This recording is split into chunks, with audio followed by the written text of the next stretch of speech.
Guys, dapat na mag alas 12, 11:28. Grabe mukha ko daw ng ipil-ipil. Grabe init ngayon. Buti pa kapon maganda-ganda yung kulimlim. Ngayon naantok na tuloy ako. Parang sinisip-sip na yung mata ko, sarap na itulog. Dahil pa mga dahon-dahon ng guys, dahon-dahon ng ipil-ipil. Dito na tayo sa taas banda yan sa ilalim. Tayo doon sa ilalim, paakyat yung natin guys. Yan, lapad-lapad na, kunting-kunti na lang guys.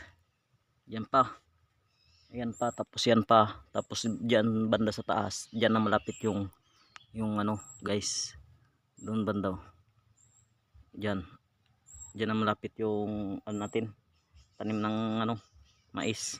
Linisin natin to dito, punta doon. Linisin natin yan dyan guys, punta doon, dyan tayo dadaan, punta doon sa baka bukas guys. Tapos yan guys, ngayon grabing init, sakit sa ulo ang init guys. Naantok ako guys, sinisip-sip yung init ba, sinisip-sip sa ulo. Grabe init. Pahinga ako, tinanggal ko yung jacket ko guys. May ahas kasi doon doon sa may ginapistuan kanina.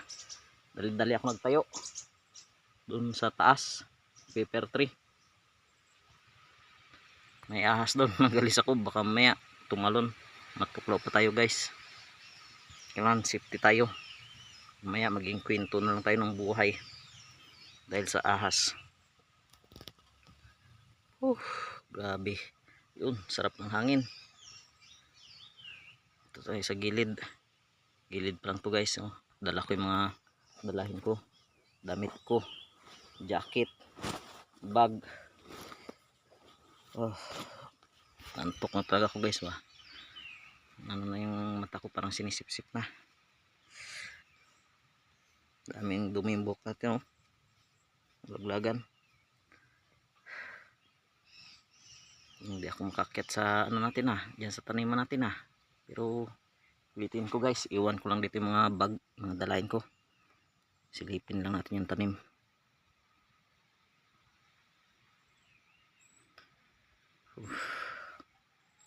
Tubig, namatay tubig. Tingnan natin ng maayos, baka mamaya iba na naman mainom natin guys.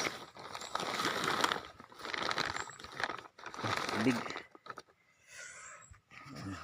Kanina wala, pataka lang ako kuha dampot, hindi ko tinitignan. Uhaw.